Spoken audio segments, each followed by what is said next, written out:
আসসালামু আলাইকুম রহমতুল্লাহ বারকাত।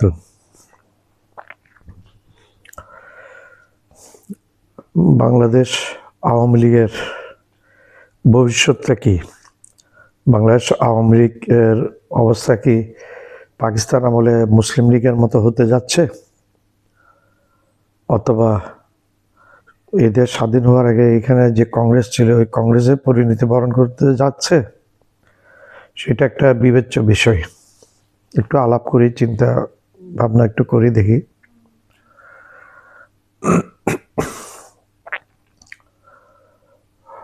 দেশ বিভাগের আগে এইখানে কংগ্রেসের আধিপত্য ছিল। 1947 সালের আগে এই দেশে কংগ্রেসেরও একটা আধিপত্য ছিল। 1947 সালে পাক ভারত স্বাধীন হয়ে যাওয়ার ফলে আমাদের এই দেশটা তখন পূর্ব পাকিস্তান হয়েছে, আর বর্তমান পাকিস্তান তো হয়েছে তখন পশ্চিম পাকিস্তান। আর ভারতও স্বাধীন হয়েছে। 14 আগস্ট পাকিস্তানের স্বাধীনতা দিবস, 15 আগস্ট হচ্ছে ভারতের স্বাধীনতা দিবস, যদি আমি ভুল না করি। এখন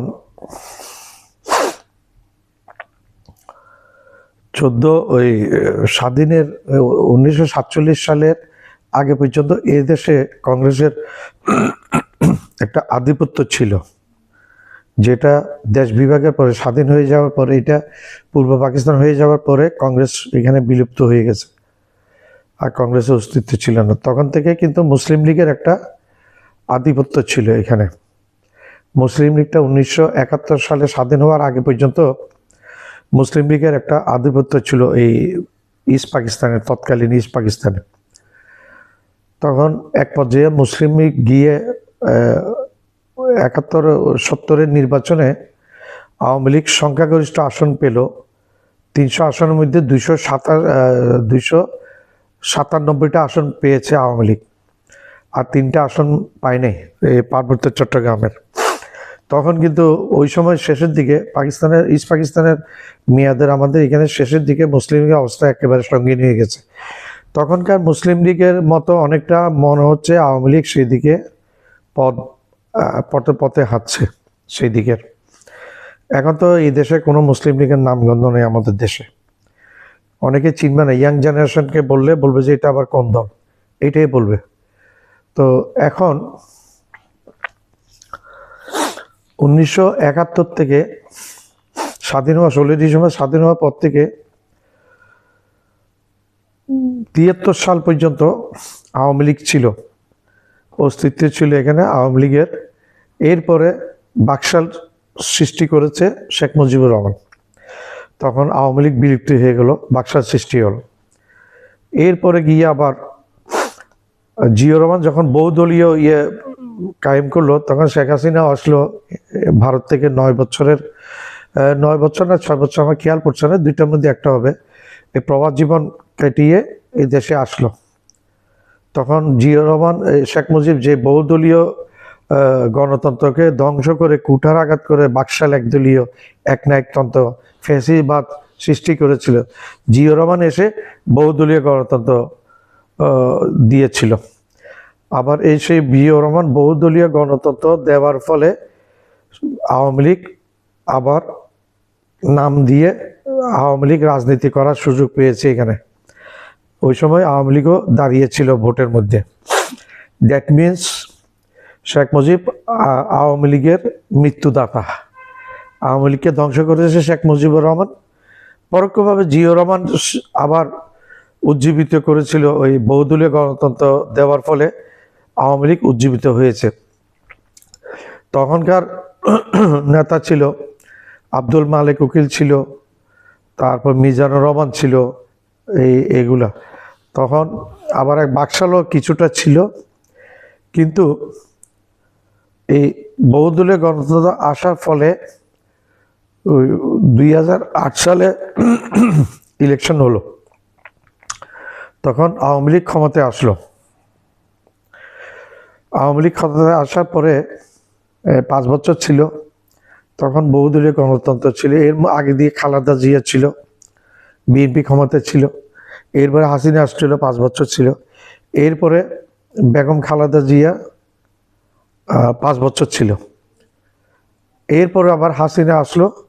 হাসিনা আসার পরে 15 বছর, 15 কি 16 বছর হবে এই আওয়ামী লীগ এই দেশে রাজত্ব করেছে একদলীয় শাসনের মতো করে। ভোটারবিহীন ইলেকশন, দিনে ভোট রাত্রে করে একদলীয় শাসন ব্যবস্থার মতো করে আওয়ামী লীগ রাজত্ব করেছে এখানে। এখন আমার প্রশ্ন হলো, আওয়ামী লীগের আসলে কি আওয়ামী লীগ কি ওই 70-71-এর ইয়ের মতো হয়ে যাচ্ছে? মুসলিম লীগের পরিণতি এবং তার পূর্বে 47 সালের দিকে এখানে কংগ্রেসের যে পরিণতি হয়েছিল 1970 সাল পর্যন্ত, 70 সালের দিকে মুসলিম লীগের যে পরিণতি হয়েছিল, আওয়ামী লীগ কি আসলে সেই পরিণতির দিকে এগিয়ে যাচ্ছে ক্রমান্বয়ে? আমার তো একটু কেমন জানি লাগছে আমার, যে আওয়ামী লীগ ওই পরিণতির দিকে ধীরে ধীরে এগিয়ে যাচ্ছে, ওই পরিণতি বরণ করতে যাচ্ছে আওয়ামী লীগ। তার কতগুলো রিজন আমি বলি। এই পরিণতির দিকে আওয়ামী লীগ যেত না। আওয়ামী লীগ বিগত 15টা বছর শেখ হাসিনা একদলীয় শাসন ব্যবস্থার মতো শাসন করে গেছে, ভারতের সহায়তায়, রয়ের সহায়তায়, মোদির সহায়তায়, দিনের ভোট রাত্রে করে, এবং ভোটারবিহীন ইলেকশনে আওয়ামী লীগ ক্ষমতায় থেকেছে বারবার, 3 টার্ম পরপর ক্ষমতায় থেকেছে। তখন এই দেশে বহুদলীয় সিস্টেমের অনেকটা বিলুপ্ত হয়ে গেছিল এই 15-16 বছর। শেষের ইলেকশনের সময় আওয়ামী লীগ দামি কতগুলো প্রার্থী দিয়েছিল আওয়ামী লীগ বিপক্ষে দাঁড় করিয়ে, এগুলো হচ্ছে দামি প্রার্থী। মনে হয় আওয়ামী লীগ সবচেয়ে চালাক একটা রাজনৈতিক দল এবং শেখ হাসিনা সবচেয়ে বুদ্ধিমতী একজন রাজনীতিবিদ। আর কেউ কিছু জানে না, সবাই ফিডার খাওয়ার, দুধ খাওয়ার শিশু। বাকিরা বোকারা ভাবে নিজে চালাক, বাকিরা সবাই বোকা। এটা হচ্ছে বোকাদের একটা ধর্ম, যেটা শেখ হাসিনা এবং আওয়ামী লীগ করেছে। আমি সমালোচনা করছি না, আমি যেটা বাস্তব, আমার কথা ভালো না লাগতে পারে, যেটা বাস্তব সেটাই আমি বলছি। এখন কেন আওয়ামী লীগ পরিণতি বরণ করতে যাচ্ছে মুসলিম লীগের মতো, সেটার আমি কতগুলো রিজন দিই। বিগত যে 15 বছর সরেছে শেখ হাসিনা ডিক্টেটর, যে ফ্যাসিস্ট, এই যেভাবে দেশটা শাসন করেছে, যেভাবে হত্যা, গুম, খুন করেছে, একটু বলি, নাইলে অনেকে আমার আগের ভিডিওগুলো যারা শুনে নেয় তারা যেন বুঝতে পারে। প্রথমে ক্ষমতায় এসে শেখ হাসিনা 1 মাসের ভিতরে বিডিআর বিদ্রোহ, একটা বিদ্রোহ সংগঠিত করেছিল। ভারতের রয়ের সাথে, ভারতের সাথে মিলে শেখ হাসিনা বাংলাদেশের 53 জন সামরিক অফিসারদেরকে মেরে ফেলেছিল রয়ের সাথে মিলে। এটা চৌকস বাংলাদেশের সেনাবাহিনীর এই অফিসারগুলো মেরে সেনাবাহিনীকে মেরুদণ্ডটা অনেকটা ভেঙে দিয়েছিল। এবং শেখ হাসিনা চায় না বাংলাদেশ সেনাবাহিনী একটা শক্তিশালী অবস্থানে থাকে, স্বাধীন, একটা বুক ফুলে যেন কথা বলতে পারে, এরকম একটা অবস্থানে থাকে। এটা শেখ হাসিনা কোনোদিন চায়নি। তার বাপে যেমনে চায় নাই, সেও চায় নাই। তার বাপে কেমনে চায় নাই আমাকে প্রশ্ন করতে পারেন, সেটা আমি বলছি। তার বাপে কেমনে চায় নাই, তার বাপ ক্ষমতা আসার পরে একদলীয় শাসন করলো। এর মধ্যে সে মোট 3.5 বছর থাকতে পেরেছে শেখ মুজিব। এর মধ্যে সে কি করছে, সব দল ব্যান করে দিয়ে একদল করছে, নাম হচ্ছে বাকশাল। বাকশাল নামে একটা স্বৈরাচারী, একটা কমিউনিস্ট পন্থার একটা দল গঠন করেছিল। বাকি সব দল ব্যান করে দিয়েছিল, সব নিউজ পেপার বন্ধ করে দিয়েছিল, শুধু 4টা তার অনুগত নিউজ পেপার চালু রেখেছিল। শেখ মুজিব তার নিজের কোনো প্রতিদ্বন্দ্বী রাখতে চায় না তার দলের মধ্যে। যেমন সে প্রথমে ক্ষমতায় এসে, ক্ষমতা আসার পরে তাজউদ্দিন আহমদকে দল থেকে বহিষ্কার করলো, সে বের করে দিল, জায়গা দিল না। যে তাজউদ্দিন আহমদের ঋণ বাংলাদেশ শোধ করতে পারবে না। স্বাধীনতা যুদ্ধের মধ্যে তুমি মুজিব কইছিলে, তোমার মেয়ে বলে এইটা, এই দেশ আমার দেশ, আমার বাপে স্বাধীন করেছে। তোমার বাপ তো যুদ্ধের সময় পাকিস্তানের কারাগারে ছিল। ঠিক আছে, তার পূর্ববর্তী তোমার বাপের ইতিহাস, এগুলো আমরা অস্বীকার করছি না। তোমার বাপের একটা ইতিহাস আছে এই দেশ সৃষ্টি করার পিছনে, সেটা আমরা অস্বীকার করছি না। কিন্তু তুমি বলো যে এই দেশ আমার বাপের দেশ। তোমার বাপে কি এই দেশটা কি কিনে নিয়েছিল? হ্যাঁ, তোমার বাপ কি রাজা?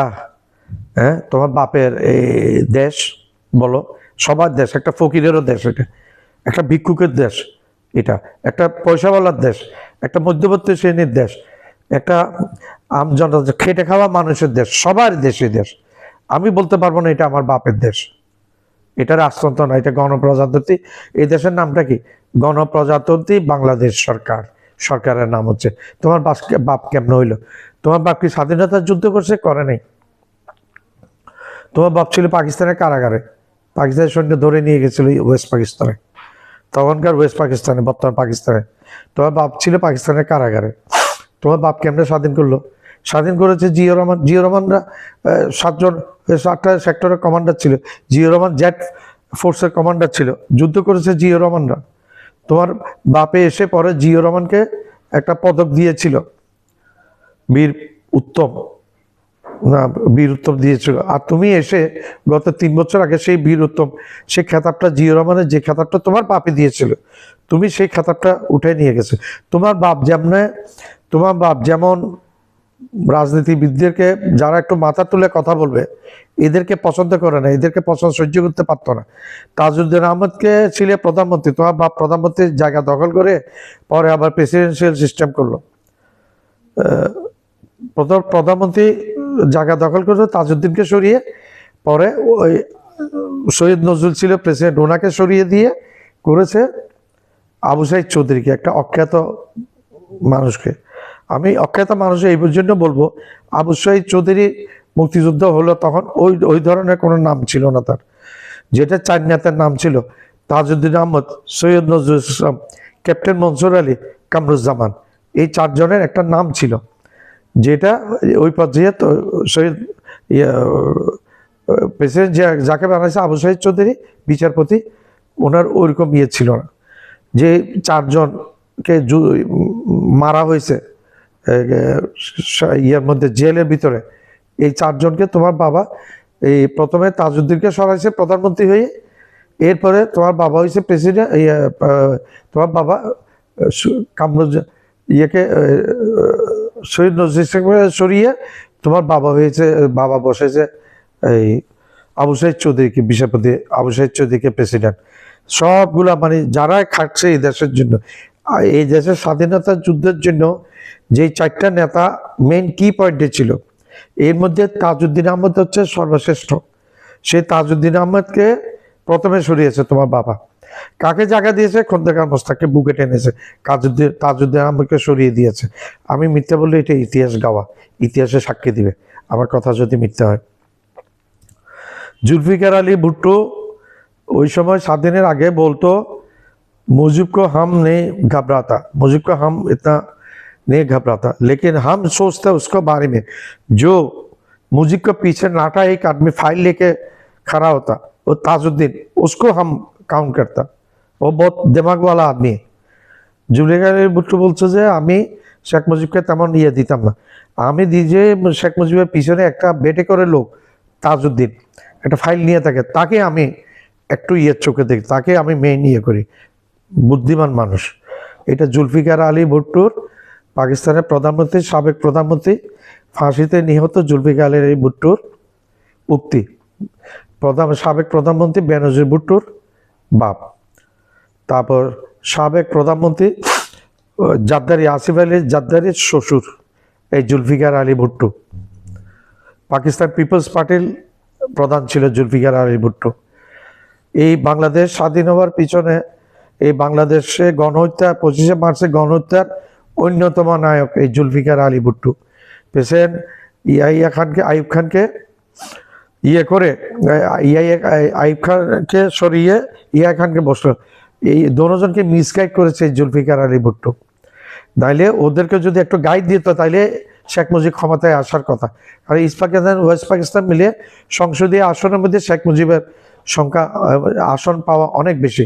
তাইলে according to constitution Sheikh Mujib will be the next prime minister, এটা হওয়ার কথা, শেখ মুজিব প্রাইম মিনিস্টার হওয়ার কথা কনস্টিটিউশন অনুযায়ী।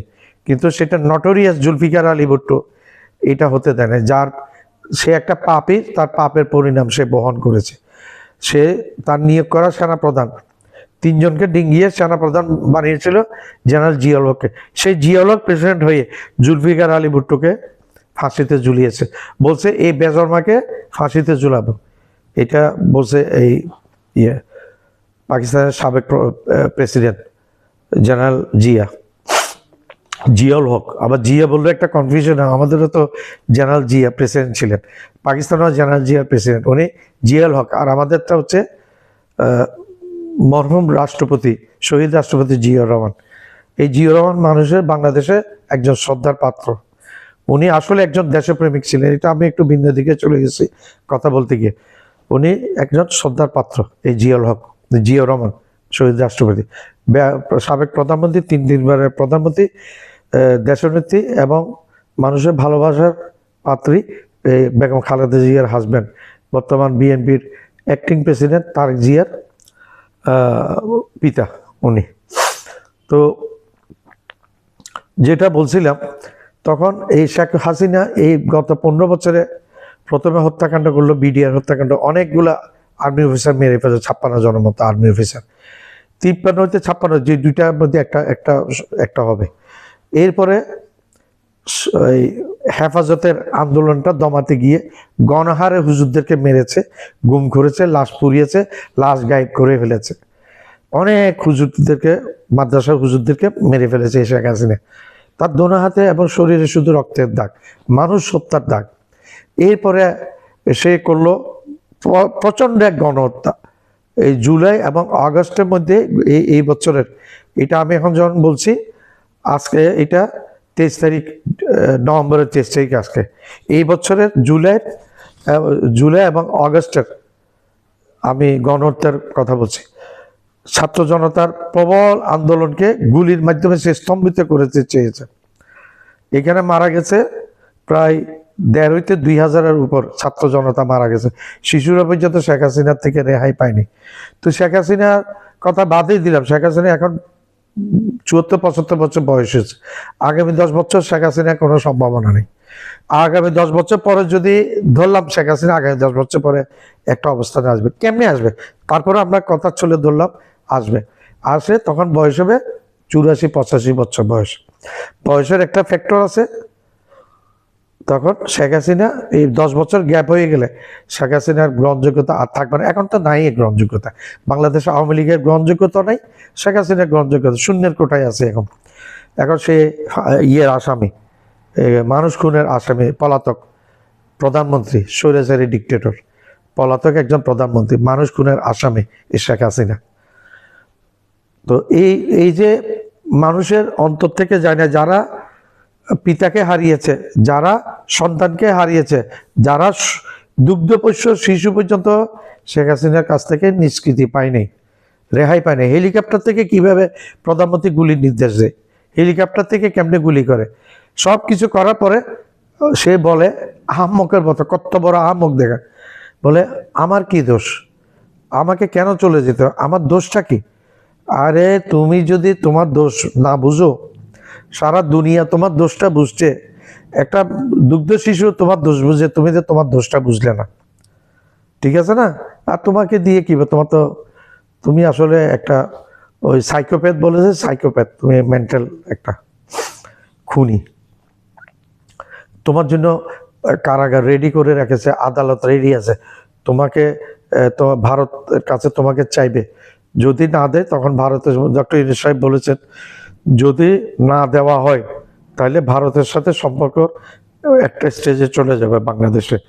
ভারতকে বোঝা উচিত এটা পাবলিক ডিমান্ড, আদালতের নির্দেশ। এতগুলা খুনের মামলার আসামি এই মহিলাকে তুমি জায়গা দিয়েছো, আরো অনেক খুনি মন্ত্রী এমপিদেরকে, এই ছাত্রলীগের ইয়েদেরকে তুমি এখানে জায়গা দিয়েছো। তুমি কি এটা মানবতার কাজ করেছো? একটা গণতন্ত্রের দরজাদারই বলো তোমরা ভারত, তুমি মোদি, তুমি কি তুমি বলো এখানে হিন্দু নির্যাতন? আরে তুমি তো সবচেয়ে বড় নির্যাতনকারী, তুমি মরিতে 1 নম্বর নির্যাতনকারী, শেখ হাসিনা 2 নম্বর নির্যাতনকারী। তোমার আশকারা পেয়ে শেখ হাসিনা 15 বছর ক্ষমতায় ছেলে এই হত্যাকাণ্ডগুলো চালিয়েছে। তুমি যদি সমর্থন না করতে তাইলে শেখ হাসিনা এটা করার উপায় ছিল না, তাকে বাধ্য হয়ে নিরপেক্ষ ইলেকশন দিতে হতো। সে জানে নিরপেক্ষ ইলেকশন দিলে সে আসবে না কোনোদিন।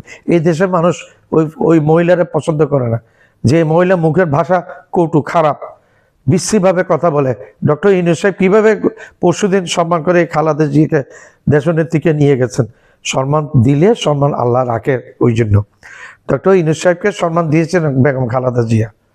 এই একসময় যখন খালেদা জিয়া প্রধানমন্ত্রী ছিলেন, ওই সম্মানকে ডক্টর ইউনূস ওনাকে প্রধান অতিথি করে ওই সম্মানের টাকে ওটা বদলা দিয়েছেন ডক্টর ইউনূস।